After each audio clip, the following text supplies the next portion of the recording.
Jim from Jim's Archery. As I promised, another video. This one is titled, So You Want to Be a Bow Hunter. Okay, first of all, let's go over what is a bow, what is not a bow. Webster's Dictionary defines a bow as a piece of wood or similar material strung taut from end to end by a string. Okay? The universal definition of a bow, which if you ever watch the Olympics, they have freestyle archery, meaning you can use any archery equipment you want. The universal definition of a bow is any weapon that fires an arrow unaided mechanically. That's why you don't see compounds in the Olympics. They're not a bow. If you even look up compound bow in the dictionary, not there. Now, so what is a compound bow? A compound bow, well, I don't have a compound bow, so I'm going to give you something that's most like a compound bow. A compound bow is a weapon that shoots a projectile. It has a rear sight, a front sight, a trigger, and it's made out of metal and fiberglass. This is the closest thing I have to a compound bow. This is also similar to a compound bow. Yes, that is an Uzi. Like I had said in the last video, a lot of people are switching over from compounds to traditional, and I'm all for that. I do not consider a compound a weapon to be used in the archery season.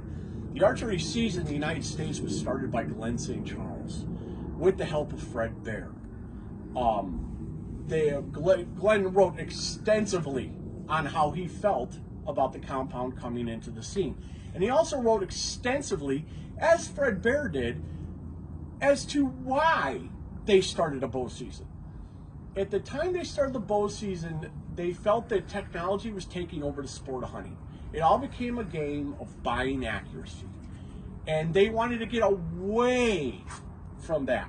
They wanted to get away from technology taking over the sport. So keep that in mind when you're buying your ZX3000 turbocharged gold tip arrows. Okay? You're going away from traditional archery. If you want to be a traditional archer or a bow hunter who uses a bow, let's do it that way. I just want to give you an example. Howard Hill.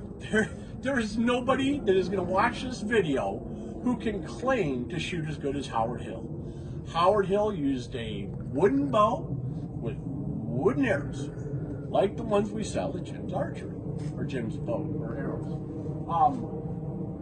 By the way, all the arrows, all the strings on these bows, I've made myself. Self bows. This bow has taken 6 deer. Very proud of that bow. Don't really use it anymore. But there's a lot of misconceptions about, and like I said, you know, I've taught a lot of people to shoot, and one thing has just come painfully clear over my 30 years of doing this. I can take a person who's never shot any archery equipment and have them on target in minutes. A compounder takes months. And the reason is they want to keep falling back to a compound. Like I said before, and I've already had one reply on this on my last video, how much it helped their shooting. A compound is pulled back, and then you do that weird thing with your head, and then it's released. Totally different muscles, because you're going like this, okay? A traditional bow is pushed and pulled. It's drawn, not pulled, drawn. And all I'm doing is I'm trying to touch my shoulder blades together.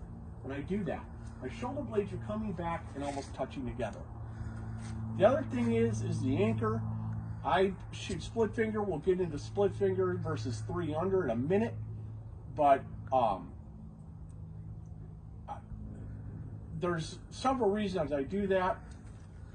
But one thing, I got into an argument with a guy. I was giving some advice, and I talked about hunting from the ground. I said, you have your bow parallel to the ground.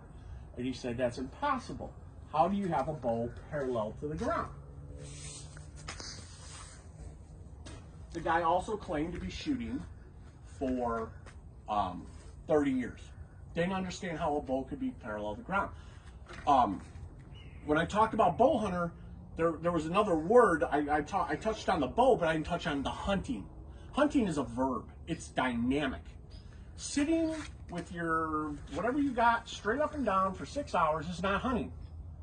I will occasionally use a tree stand. I mostly hunt from the ground, but I guess you could call that compound waiting.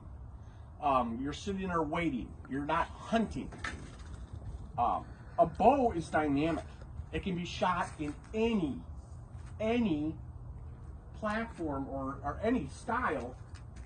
You want to use the basics, but parallel to the ground. I am not doing the impossible, by the way, according to a guy on traditional bow hunter site.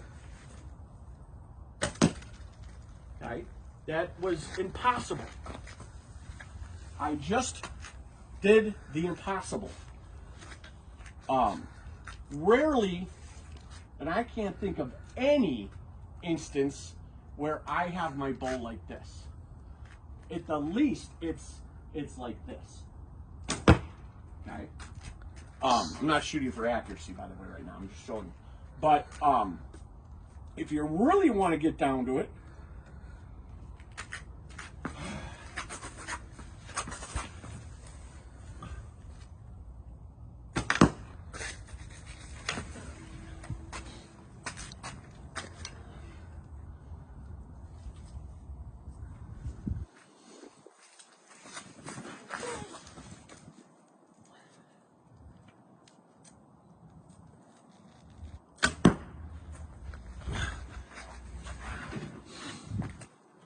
dynamic weapon.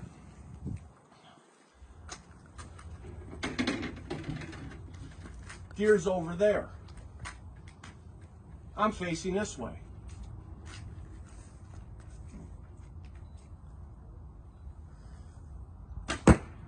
Okay? Ta-da! I just did the impossible. Tell your friends. But like I said, I hunt from the ground, and if you're really interested in learning about bow hunting, put all that behind, all the ads, all the crap. Like I said, I rarely take a deer under 15 yards. I get that close to animals. I don't need a carbon this. I will give you, if you're an Olympian and you're shooting at a $50 at 80 yards, a quarter of an inch may come into play. It could. I would suggest you do not use wood arrows for that. For shooting an animal under 20 yards, there is no difference in accuracy between a carbon, aluminum, and wood. So who am I? I could be full of shit. Fred Asbell, Howard Hill, Fred Bear, Jay Massey. These guys were very well aware of new products. Okay, Howard Hill split 7 arrows on command in the making of Robin Hood using wood arrows.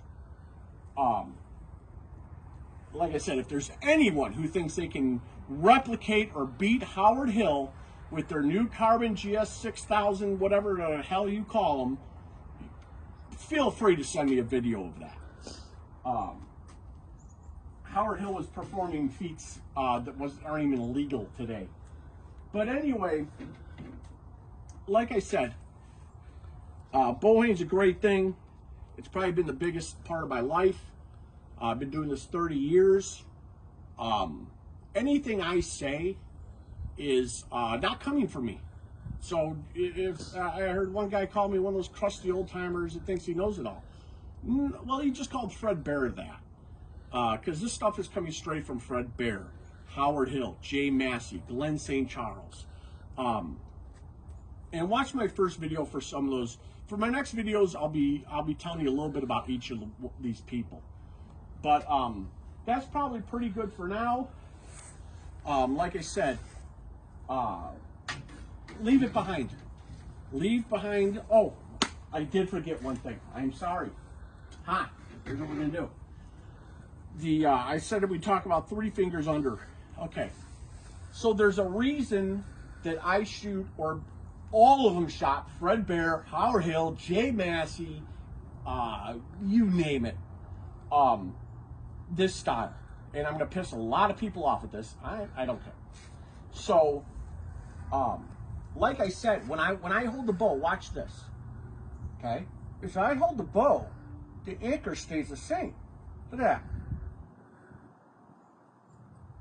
Okay? The arrow doesn't move, no matter how I hold the bow. If I'm even holding it this, that finger is in the corner of my mouth. 3 fingers under has a few different problems, and the arrow's going to fall off, and we'll get into that in just a second too. So, it's not as easy to keep that. Because it moves away from your face. The arrow moves away from your face. You don't want that. You want consistency. Okay? It just works better. The reason people shoot 3 fingers under is usually because they switch from a compound, and here's the first thing that happens. They don't just learn how to shoot. Learn how to shoot the bow. Learn how to hunt. Don't try to buy accuracy. Don't try to take shortcuts. This is for you. This is your enjoyment. Why are you taking shortcuts? It's something you should be enjoying. So anyway, compounder picks up a bow. He tries this, and this happens. I can't keep the arrow on the shelf. Okay, two reasons you can't keep the arrow on the shelf. This is merely a hook. As Fred Asbell says, on release of the arrow, both hands do nothing. Okay? So this hand just stays like this. You're not gripping. You're just holding. Your hand should be straight. So it comes back, and I'll even do it like a compounder. See how that arrow doesn't go off? Now, if a newbie will do this, they'll grab, they'll torque it. What else was I going to say? The other thing is canting the bow. Helps that arrow stay on. Even better. And once again, this 65-pound longbow. I'm 52 years old. I'm not stronger than anyone out there. I've trained myself to draw a bow. It's not strength. If you're feeling overbowed, it's because you're trying to compound a real bow. It's not going to work. The other problem with 3 fingers under is, and we get into accuracy. Everybody's so worried about buying that great expensive arrow, they'll solve all their accuracy problems. Okay, nocks that don't snap on are more accurate because they're free of the string. They're just being pushed by the string. When that string goes forward, it oscillates.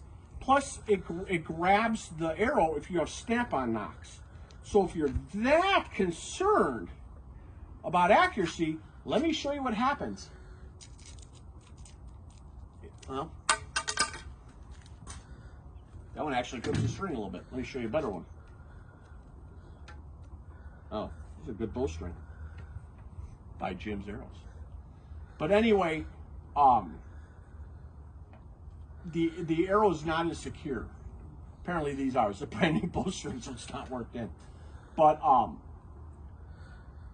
you're forced to use snap-on nocks basically with a 3-finger under draw, and I wouldn't recommend it. Really doesn't make a difference.